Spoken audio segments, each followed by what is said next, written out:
Today we want to talk to you about the Hekima Party ideology.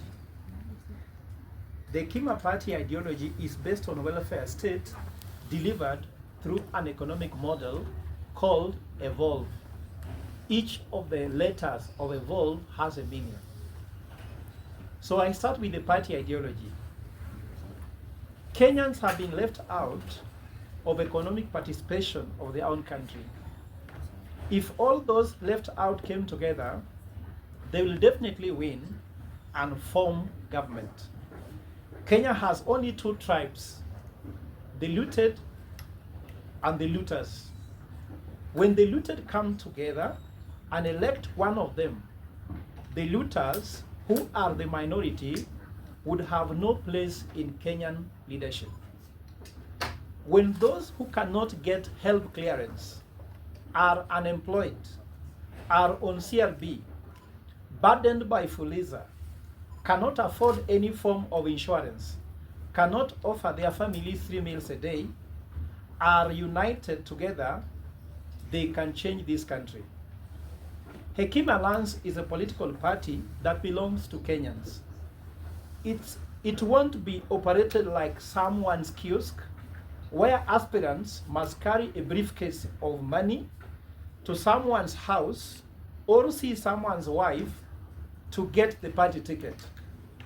It is the people who will decide the nominee for the presidential candidate all the way to MCS, and that is where democracy will be green at the grassroots level, but not behind the scene deals.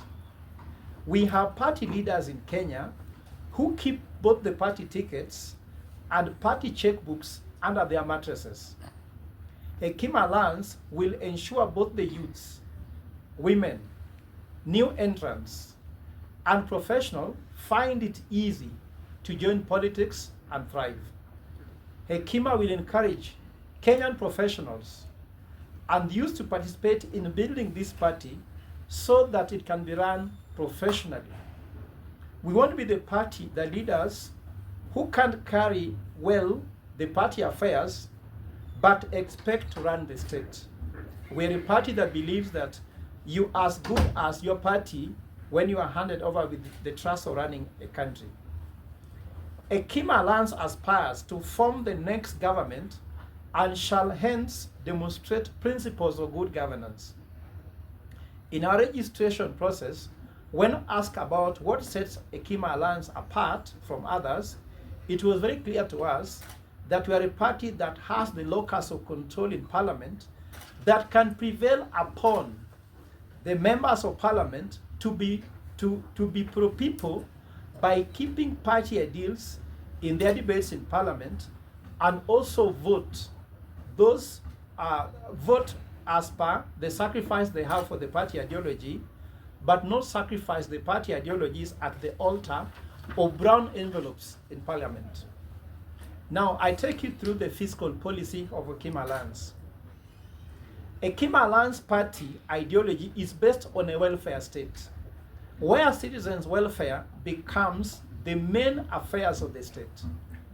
Citizens' welfare includes healthcare, education, food security, national security, comfort in terms of both physical and software infrastructure. This will be delivered through what we call evolve.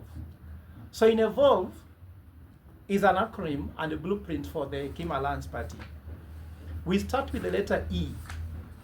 E is for economic turnaround. This refers to reviving stalled economic sectors to spur economic development, such as textile industry, tea, dairy, hospital sector, tourism sector, coffee, apparel, sugar industry, and meat production. We need to resurrect the productive cooperatives such as meat cooperatives, sugar cooperatives, tea, coffee, and ensure that cooperatives can be productive again.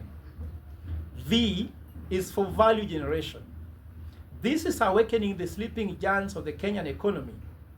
These include mining, digital economy, knowledge economy, the blue economy, particularly the maritime and shipping and the mining sector, and the small business sector within the green economy.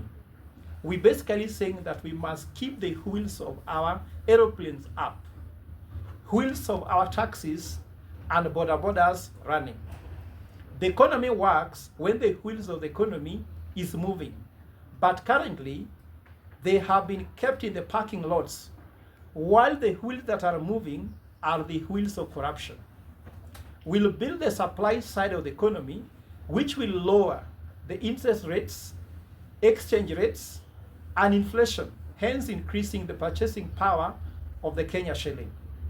O is for optimizing talent. Under this pillar, we'll focus on making the best out of the youth talents, women, and the elderly. For the youth talent, we shall invest in youth-friendly economic sectors such as sports, music, arts, technology such as AI. We'll harness the youth creativity to solve Kenyan challenges in education sector, health sector, agriculture, governance, among other priority areas. Will be through enhanced education in vocational training and skill development, and then leadership apprenticeship. L is for leverage on strategic partnerships.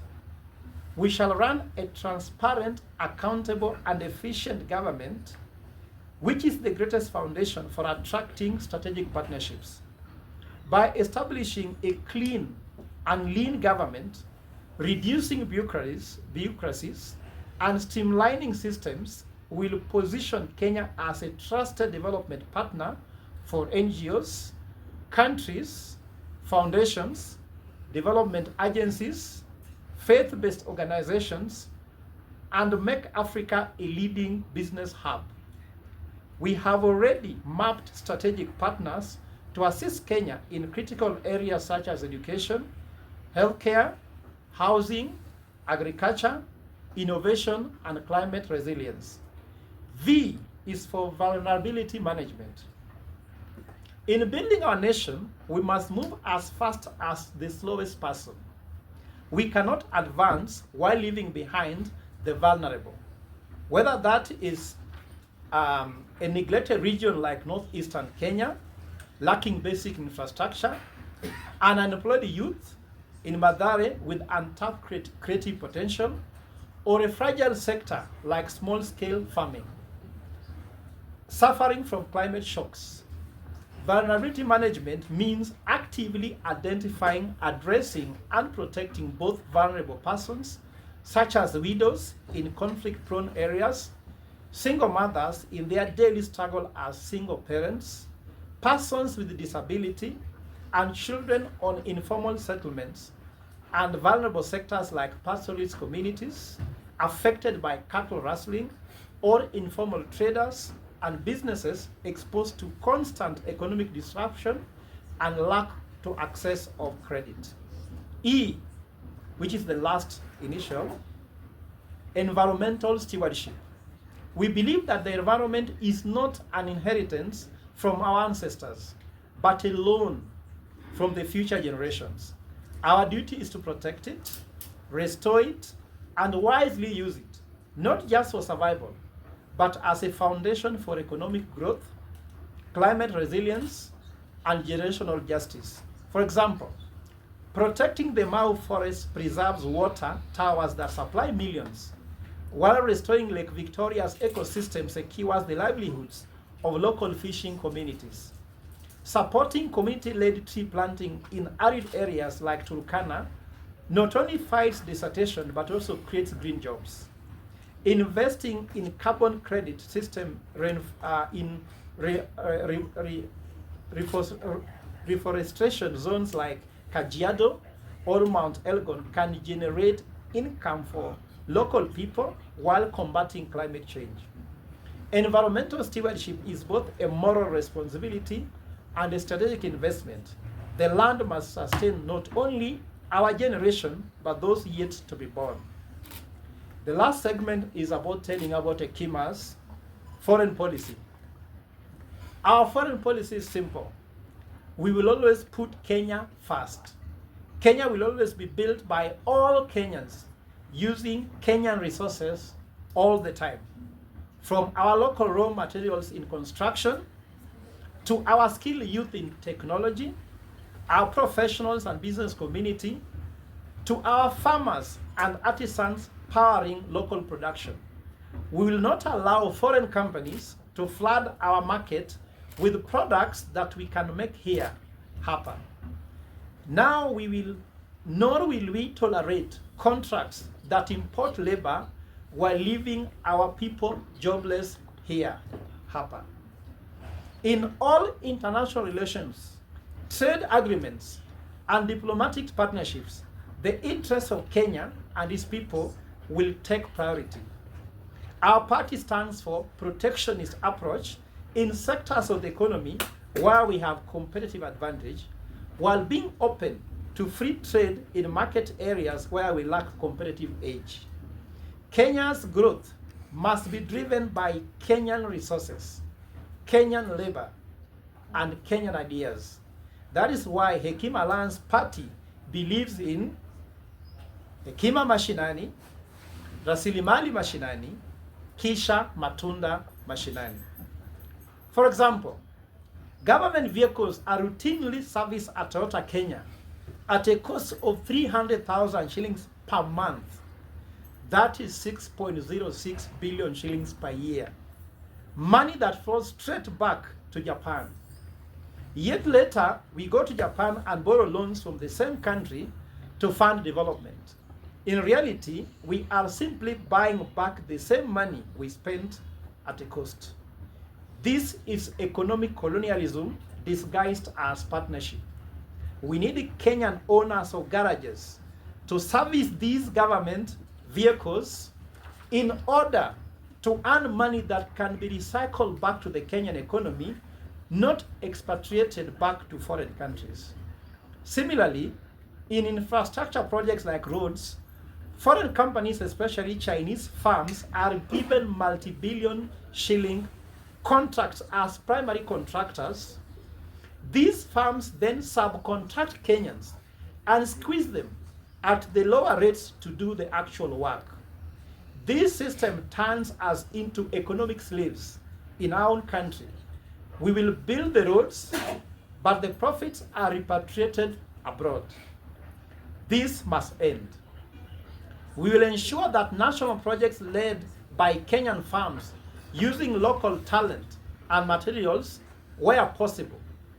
Foreign players can only participate if they add value through technology transfer, local job creation, and alignment with our national priorities, which includes industrial growth, youth employment, and sustainable development.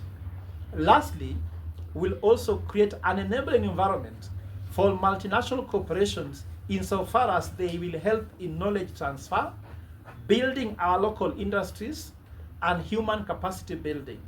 This will produce more jobs and guarantee decent living and a dignified life for all Kenyans.